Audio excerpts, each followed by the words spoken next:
Monday, May 18th.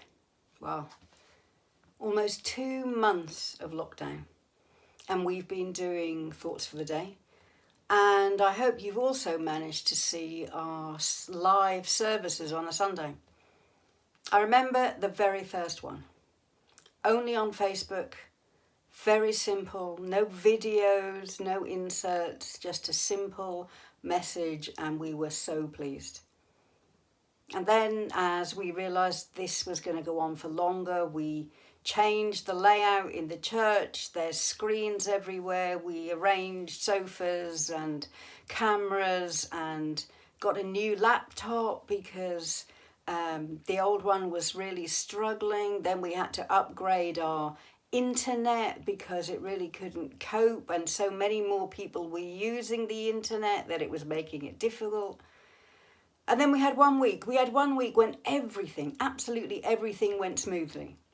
And then last week, everything was a disaster because something was open on the computer that shouldn't have been, and it was interfering, and we ended up in this Doctor Who time loop, repeating everything I said, repeating everything I said, repeating everything I said.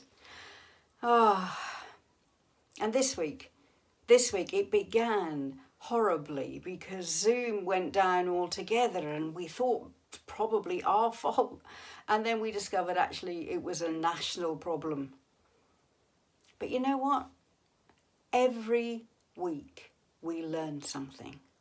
Every week we fix some little thing, and then the truth is something else goes wrong because we're not experts at this. But the Bible teaches us that it's important that we learn from life, that we seek wisdom, that we, as long as we're learning and as long as we're improving and as long as we're trying, God is there to help us and God is there to be found. Listen to these Proverbs. Proverbs 1. Let the wise hear and increase in learning, and the one who understands obtains guidance. Proverbs 2. If you call out for insight and raise your voice for understanding, if you seek it like silver and search for it as for hidden treasures, then you will understand the fear of the Lord and find the knowledge of God. And maybe this one is most important in Proverbs 3. Be not wise in your own eyes. Fear the Lord and turn away from evil. Be not wise in your own eyes. How easy it is to think we've got it all figured out. And do remember that when the Bible talks about fear of the Lord, it's not about being afraid. It's about recognizing that we need God. It's recognizing that only when we find him are we complete, that our knowledge is never complete without him, and that in his presence and when we know him, we have what we need to live life well. It's not all about fear. It's about awe and respect and learning the lessons that God wants to teach us. Here's another story. Ted Stallard undoubtedly qualified as one of the least. Turned off by school, very sloppy in appearance, expressionless, unattractive. Even his teacher, Miss Thompson, enjoyed wielding her red pen as she placed X's beside his many wrong answers. If only she had studied his records more carefully, for they read like this. First grade. Ted shows promise with his work and attitude, but has a poor home situation. Second grade. Ted could do better.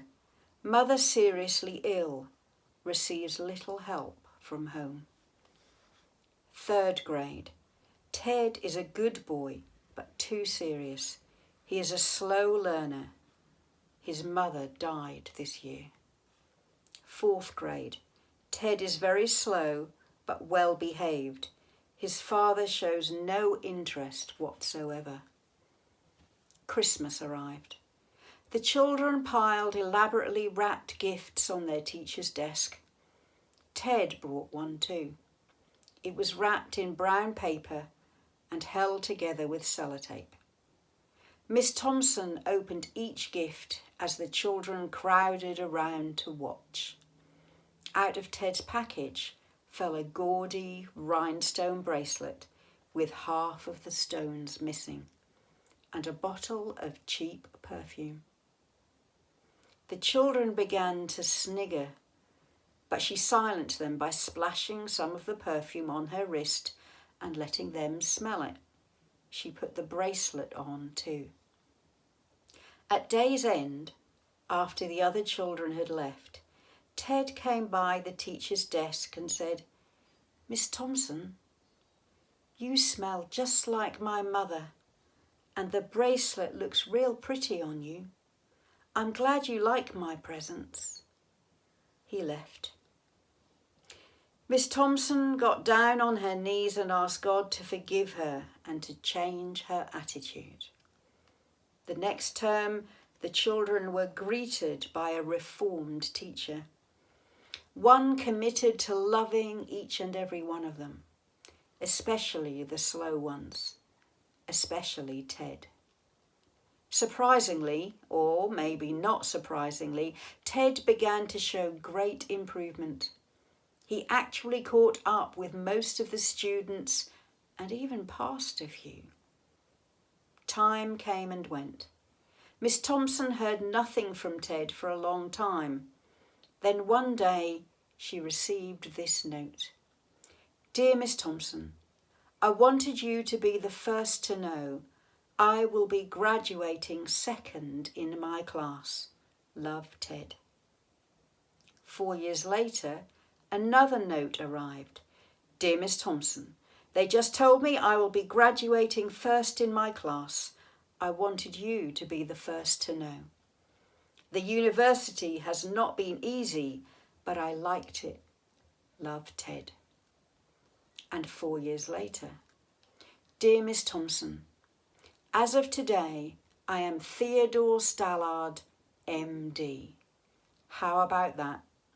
I wanted you to be the first to know.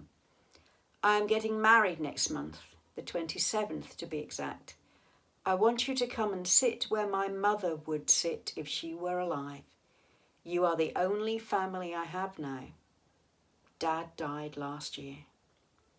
Miss Thompson attended that wedding and sat where Ted's mother would have sat.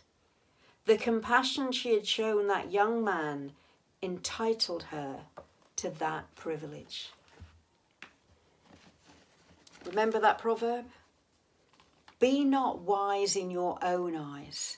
Fear the Lord and turn away from evil. Miss Thompson learned to look deeper, learn to see what was inside a person, to see how a word, a deed, compassion could change someone and give them the chance they needed to be all they could be. In this lockdown, my prayer is not that we crack technology and get to broadcast at BBC standards. It is that every day I learn something. Something about God, something about myself, and something about what I can do to make me, my neighbourhood, my church, my country, my world, a better place. No pressure there then. I pray that you will learn something today. See you tomorrow. Bye.